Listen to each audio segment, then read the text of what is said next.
All right, all you soap lovers out there, you may not have to miss Erica Kane after all. There's a decision. Canceled soap operas All My Children and One Life to Live may actually find new homes on the internet. ABC has licensed the daytime soaps to a media company called Prospect Park. Now, that company says it plans to produce new shows and put them online, but it's not clear if the current cast and crew will actually stay on for obvious reasons, cost cutting. I kind of forgot how many people get their start on soaps until I just saw Kelly Ripa. And I was like, oh my God, I forgot she was on a soap. Me? Yeah. Just kidding. Yeah. But my question when we heard this is it really cheaper to produce a show for the internet? Because it doesn't get rid of too many costs. And the whole point of canceling everything was that it was just too expensive to produce. And you think of soaps, you have to pay people to be there every single day. So it'll be interesting if it works, I guess. I don't think it's going to work. To me, it just seems like it's the wrong medium for this type of show. You know, so hopefully it will. I mean, for everyone that's addicted to these things, obviously they're hoping, you know, they'll switch over to the internet and be able to still watch it. Maybe some of the viewers, a good portion of them, don't even have a computer, though. That's very true. Home at that time of the day, so we'll have to wait and see. We'll let you know what happens. Okay, nearly a decade ago, the kidnapping of Elizabeth Smart made headlines all around the world, and now she's becoming part of the media. 23-year-old Smart is signing on as a contributor for ABC News. She'll comment on missing persons and child abduction cases. In the years since she was abducted, Smart studied at Brigham Young University and spent time working as a missionary in France, and she is now currently back at school finishing up her degree. That's amazing. That's good news for her. Absolutely. It's been a wild ride for her, you know, for the last 10 years. So this is good news. She's graduating, and she's going to, you know, get a job, and she's also going to help people out with this, with her knowledge of what happened to her. I mean, it's a sad story, but she's turned things around. It's a good story in that way. Yep. Yeah, I think it's really interesting seeing her there. I hadn't seen the video before right now, and she looks so grown up. Obviously, she is. She's 23 years old.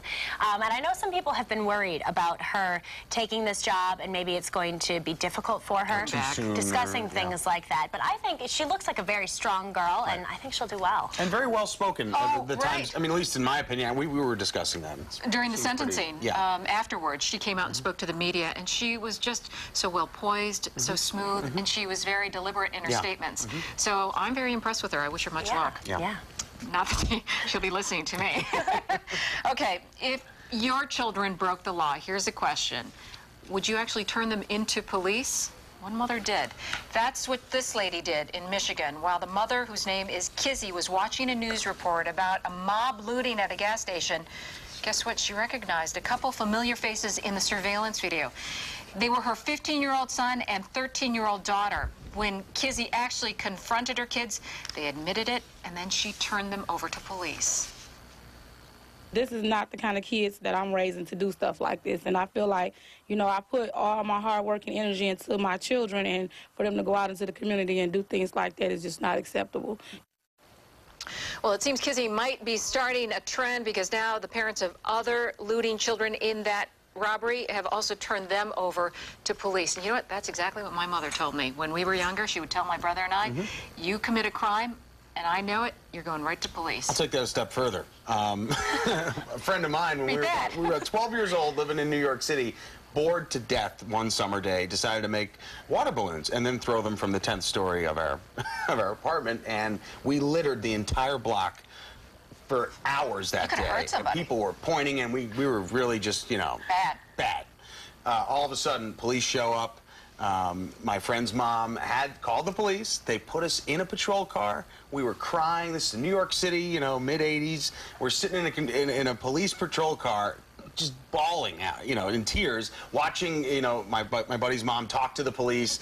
You know, they finally let us out of the car. They made us clean up the whole block. You think we ever threw anything out the window again? You had to change your shorts that day. Yes, like several times. As a kid, I was just so afraid of what my parents would do to me if I did anything wrong. That really deterred me from doing anything. But knowing that I would get it from my parents and then they'd call the police on me, I would have trusted them about this far to not turn me in. See, that woman deserves a lot of credit. She absolutely does. And you know what? She may have changed her kids' lives. I mean, considering that she's putting them in that direction when they're 13 and 15, they still have time to turn around. Absolutely. They do. Good job. All right. Now on to you.